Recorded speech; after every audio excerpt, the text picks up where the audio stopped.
Maayong buntag, ako si Ruben Castor, ang inyo ang amigo nga naa karon sa kasadpang bahin sa Australia. Ug karong adlaw, isuri ta mo mag-uban ta. Usa sa mga paagi para makabiyahe diri sa kasadpang bahin sa Australia ang pagsakay ug bus. Karon tudlo na ako sa inyo kung unsaon pagsakay ug bus. So ani ako karon sa bus stop. Inyong mga nakita ang schedule sa oras kung kanus hunong ang bus diani sa ako ang tungod. Usa sa pinaka-epektibong paagi sa pagpahunong sa bus ang pagpara. Ang oras nato karon alas 11:52. Tan-awon nato kung unsang oras sa mohulong ang ato ang bus.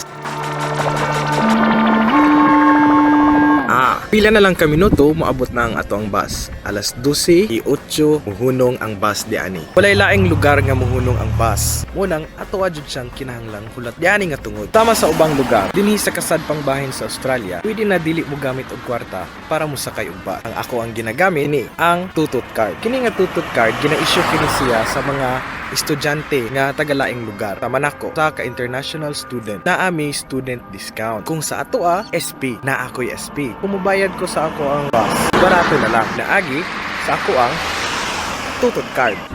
Ang atong takna karon alas 12:08 og sakto jud ang pag-abot sa ato ang bus.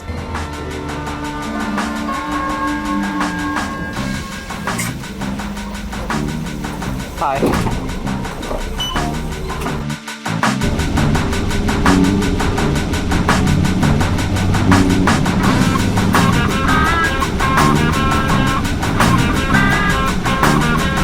Padulong ko karon sa Fremantle.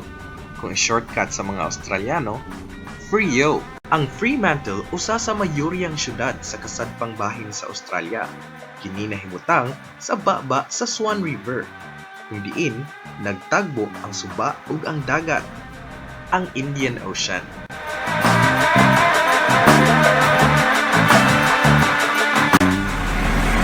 Aniya ako karon sa Cappuccino Street, ang pinakasentro sa syudad sa Fremantle. Dinhi nato makita ang mga nagkalain-laing kananan, coffee shops, pub o imnanan, mga clubs, ug mga boutiques. Dili layo sa ako ang gitindugan karon, aduna ako'y madungog na street musician. Ato ang susihon. Kumon nga atraksyon sa Cappuccino Strip ang mga street artist. Nagkalain-laing mga pasundayag ang ilang mga ginapakita, labi na kung Sabado o Domingo.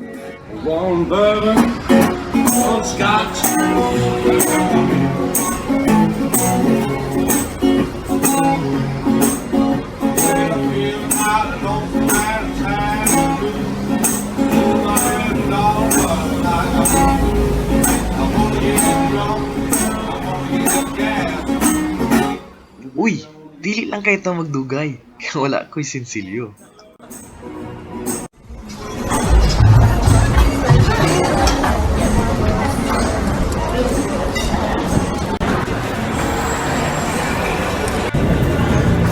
Usa sa akong mga paborito nga pastime ang pagbasa og libro.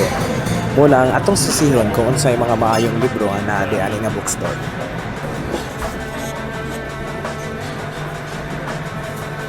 Sorry. Why are cookbook sections? Cookbook is just up the step there. That island is. Alright, thank you.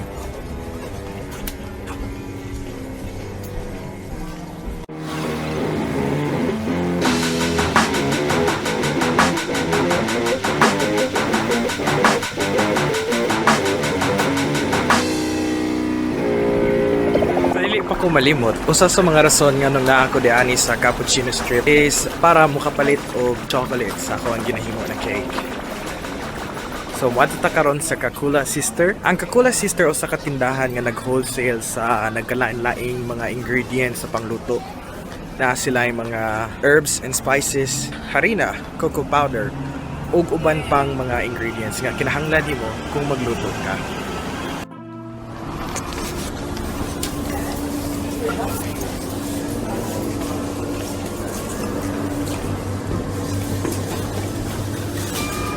Nasa sila yung mga nuts, olives, or cheese.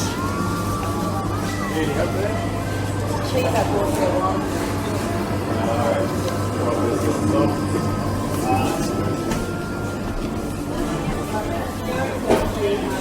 And chocolates.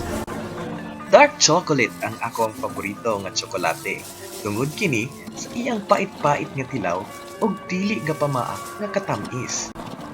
3 ka kilo nga dark chocolate ang akong paliton karon para akong himon og chocolate ganache sa cake nga akong gabuhaton.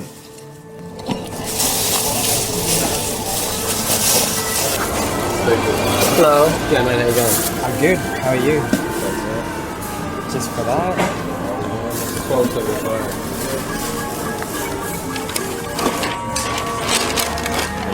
Thank you. Musulod ta sa usa ka paborito nako nga lugar dinhi sa Fremantle. Kung diin na maligya sila og nagkalain-laing mga equipment para sa pag-bake. Ubay-ubay na sad ang akong napalit dinhi sa Home Pro Door. Diri ko nakapalit sa akong chef's uniform, mga kutsilyo, ug uban pang mga gamit para sa akong kursong gikuhang commercial cookery.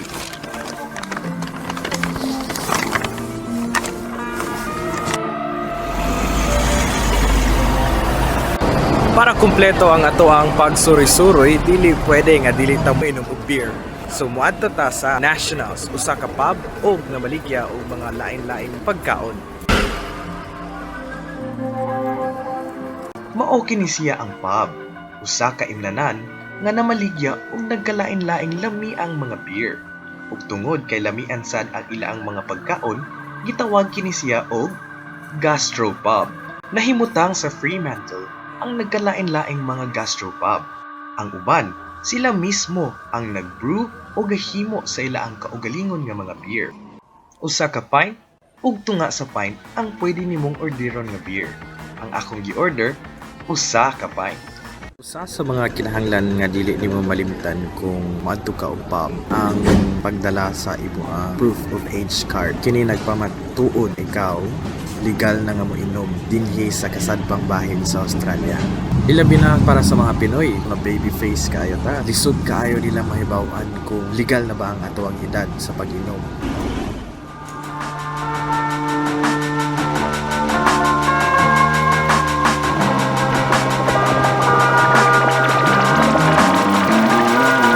Siguro mangutana mo kung anong French fries ang ako ang paniudto. Dili na French fry. Tawag ani chips. Muna siya ang usa sa mga pinaka staple food sa mga Australiano.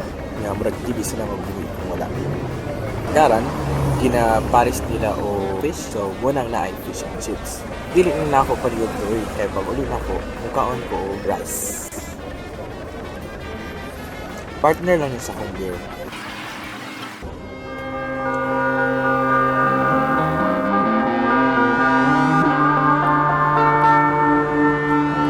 Kinabuhi din isip usa ka international student. Dili lahi sa mga estudyante dinha sa Pilipinas. Nga naman, sa magaron, na ako'y klase. Pero asa ko, naasa, inanan. Walay sumbungay. Wala say suhiray. Ligadwar nako sa ako ang kolehiyo. Og ikalima na nako ni nga kurso. So pwede na pud siguro magkating classes pa nalagsa. Usa sa mga balaod din nga kung moinom o mo-order og imnonon.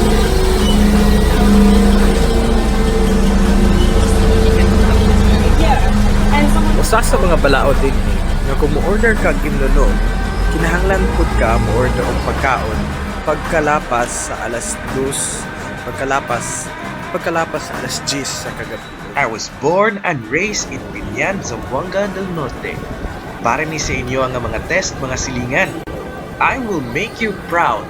Dili ko basta-basta mahubog. Yeah!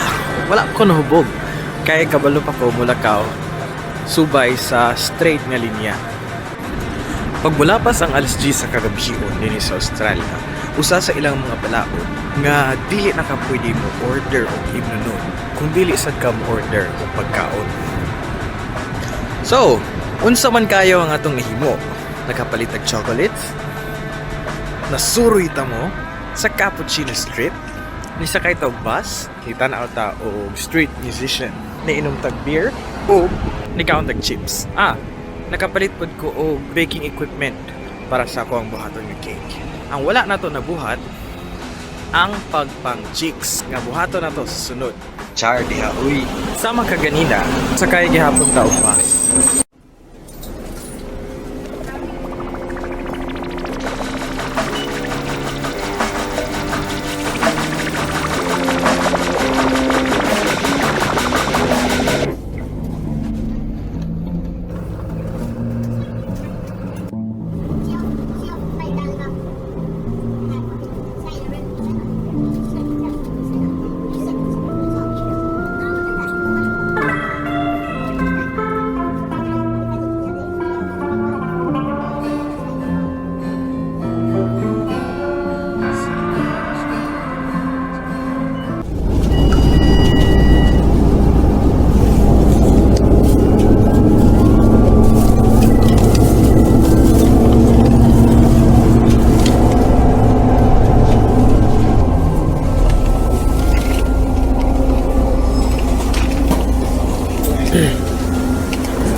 Thank you.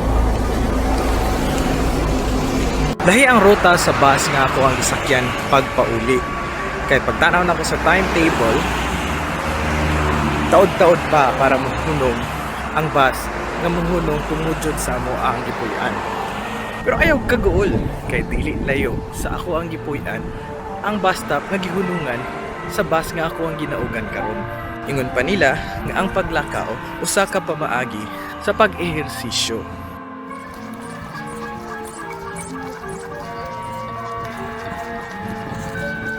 Hangat man daay.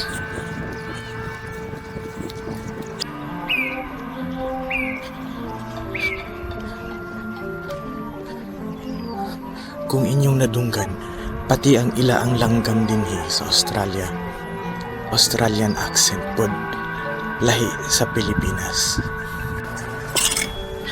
Ug sa dihang, niabot ra jud ko. Dinhira taman. Sa sunod nga higayon, mag-uba na punta sa pagsuri-suroy. Asa man, dinhi sa kasadpang bahin sa Australia. Ayaw kalimot, ako si Ruben Castor, ang inyong higala.